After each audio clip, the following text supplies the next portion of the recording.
13:04, tengo a Miguel Ponce y Agustín Echevarne, una mesa de amigos, lindo, interesante, y quedamos ahí con el tema, me gustó, el Estado benefactor.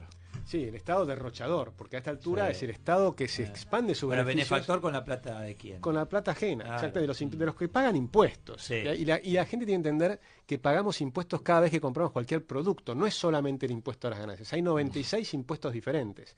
Argentina 96. 96 impuestos diferentes y tenemos la presión impositiva más alta del mundo, salvo la isla de Comoros en África. Así es. Esto dicho por el Banco Mundial. Muchas surgidas como temas de emergencia. Era ahí por única vez. Y ahí quedaron. El Por cheque, supuesto. etcétera. Todo quedó. Y fíjate cómo va aumentando el gasto público. Le damos, por supuesto, a los...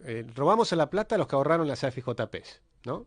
Los que te habían dado por ley, el Estado te la roba directamente. Y eso le distribuye a 3,5 millones de personas que no habían hecho sus aportes. Es quien dice hoy que hay que bajar los precios.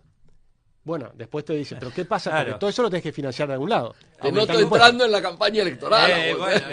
Bueno, sí. Eso es intervención. Sí. Claro. Bueno, después tenés el aumento del empleo público. Porque dicen, bueno, el Estado tiene que contratar gente. Los 8,5 millones, etcétera, 8,5 millones de planes sociales, etcétera. Pero además, ahora siguen creciendo. Entonces, por ejemplo, ahora le dan beneficios, amplían el Estado benefactor a las mascotas. Entonces, los perros y los gatos, el Estado se empieza a hacer cargo de la salud de los perros y los gatos. ¿Qué es lo que pasó? Ellos ven que hay un negocio fenomenal. Las veterinarias están creciendo, mucha gente está gastando plata en eso y dicen, bueno, acá hay un nuevo colectivo político y quiero esos votos. Entonces voy a contratar gente para decir que yo me preocupo por las mascotas, yo soy muy bueno con tu plata, pero yo soy muy bueno y te voy a dar salud gratis para las mascotas. Ahora, ¿eso qué ocurre? Más gasto público de un lado y te quiebran veterinarias del otro lado. Con lo cual se achica el sector privado y con un sector privado más chiquitito tenés más gasto público. ¿Cuál es la única solución? Poner más impuestos. Es decir, que sobre que estamos en un momento muy complicado, siguen inventando cosas. Dar gimnasias gratuitas en las Ahora, en las fíjate plazas. que tenés impuestos nacionales, después tenés a los ingresos brutos en el caso, las tasas municipales, tenés hechos pero realmente tremendo, y pagá, Ayer y hablaba pagá, con un industrial y no te textil, ayer domingo hablaba con un industrial textil, el tipo Sí. decía la preocupación que tienen ellos por los costos municipales y Sí. la tasa esta Claro. de seguridad e higiene, Sí. donde en general te Sí, caen totalmente. de manera Claro. extorsiva. O sea, le encontraron la vuelta a la no Sí. coparticipación, o que no Absolutamente. le saca, ¿por qué? Pues no es que está mal administrado, Absolutamente. sigo gastando y... Sí. Bueno, Si no vamos a una reforma impositiva urgente, Sí. no hay salida. Pero eso, la reforma impositiva, ¿de qué consta? Es que ¿De qué? de nuevo tenemos que empezar por bajar el gasto. Si Ahí no se está. baja el gasto público, se puede hacer una reforma impositiva para mejorar un poquito los impuestos, pero no va a resolver el problema. Claro. Mira, acá tenemos que entender el problema de nuestra clase dirigente, porque criticamos durante muchos años al kirchnerismo porque aumentaba el gasto público de una manera espectacular. Pero miremos la ciudad de Buenos Aires. Subió desde que asumió Macri, subió de 3.100 millones de dólares el presupuesto a más de 11.000 millones de dólares el presupuesto. ¿Y qué está haciendo con esa plata? Bueno, ahora, por ejemplo, Larreta quiere cerrar la autopista Ilia, que terminaron de inaugurar en el 2015. O sea, en el 2014 la inauguran. En el 2015 amplían las bajadas y tienen la nueva inauguración de las bajadas. Y ahora la quieren cerrar para hacer una plaza arriba. O sea, ¿se imagina algo más ridículo que construir una autopista para después poner una plaza arriba? No hay. creo que pase eso. No creo, pero No creo que lo termine está plantean. pasando. Yo creo No, que ya está pasando. Ya empezaron la construcción la semana pasada. Las plaza. nuevas obras, no, para hacer la nueva autopista. Cuando termine la nueva autopista, van a hacer Bueno, Ah, cuando ya, termine ya. la nueva ahí del Bajo, decís vos, la que va Pero la están por haciendo- Sí, esa ya empezó, sí, claro. no la de claro. Puerto Madero, Sí. la que están haciendo paralela a las vías al lado de Libertador. Ah, Claro. Van a construir una autopista ahí para reemplazar la autopista Ilia y la van a cerrar. Lo más grave es que la mayor parte de la gente no sabe lo que está pasando. Y lo otro más grave es que hacen tanta publicidad que finalmente la gente está de acuerdo. ahora contame, en relación al Estado benefactor, ¿por qué tiene que ayudar con la mía? Bueno, yo creo que es Si un yo error muy eso grave. lo tengo que decidir yo, porque ¿cómo puede ser? En economía se habla de lo que Ah. son los bienes públicos. Sí. Entonces, los bienes públicos son la justicia, la seguridad, la Bien. defensa, ¿no? Sobre eso se agregó la salud pública, por ejemplo, las campañas de vacunación, una cantidad de cosas que tienen beneficios para todo el mundo y que sea algunas personas que no lo hacen, generan problemas a los demás. Si hay una parte de la población Claro. que no se vacuna, Sí. no termina de desaparecer una cantidad de... Entonces ahí también se agregó la salud pública. Y luego la educación, que ya desde la época de Sarmiento y Avellaneda, dijimos, la manera de multiplicar las oportunidades para igualar, para que no haya tanta desigualdad, es la educación. Con lo cual, compremos también la educación. Y después tenés las infraestructuras, por ejemplo, haces un puente, lo hacemos todos juntos, bueno, fenómeno, porque si no, ¿cómo haces? Ahí hay debate también, porque podrías ponerle peaje, etcétera. Pero en todo caso, hasta ahí es razonable. A partir de allí viene una segunda oleada de gasto público, que es el Estado benefactor. Empieza con Bismarck en el siglo XIX. ¿Y qué es lo que hace Bismarck? El tipo hizo un gran negocio, una enorme estafa, que es la jubilación pública. Entonces él tenía 60 años y sabía que la gente se moría en promedio a los 47 años en aquella época. Entonces le dio jubilación a los 60. Y mientras tanto te saco la plata.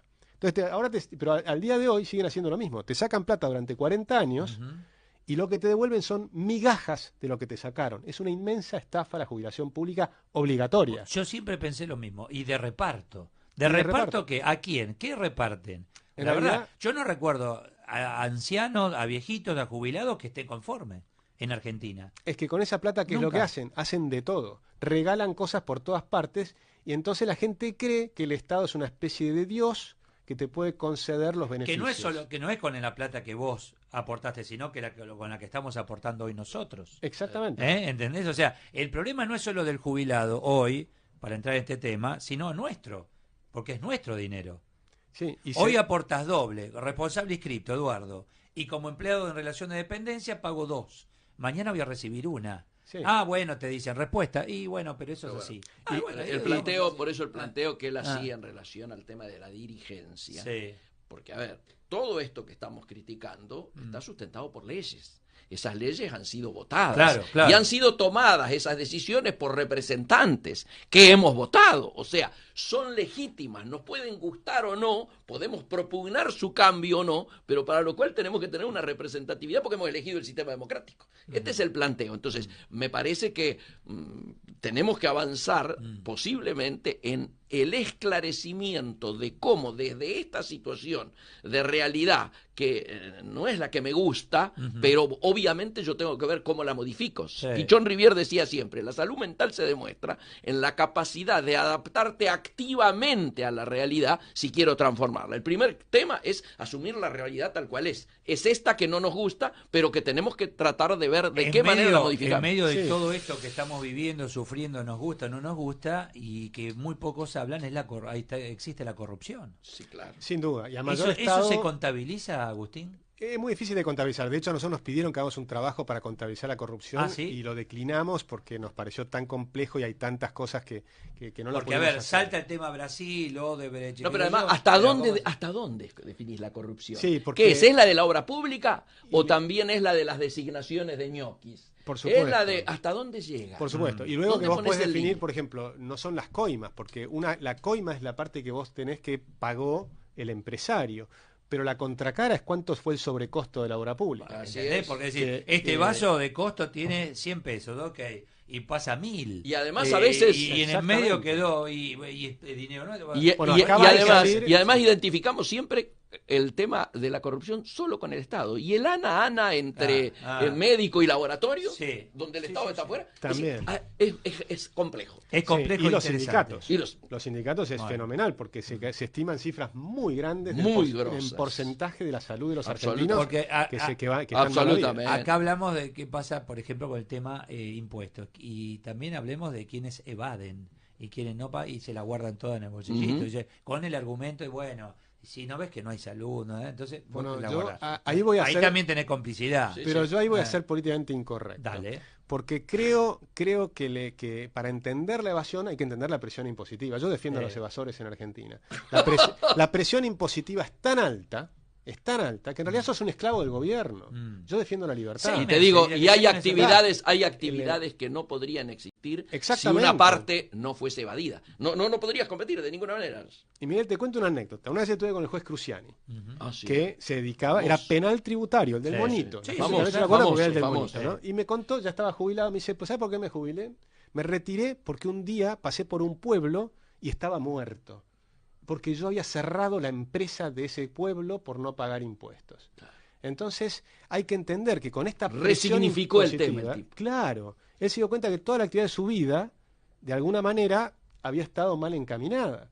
Porque acá tenemos que entender que tenemos que tener impuestos razonables. Ajá. Cuando pasás del nivel de impuestos razonables, hay mucha gente que no los puede pagar.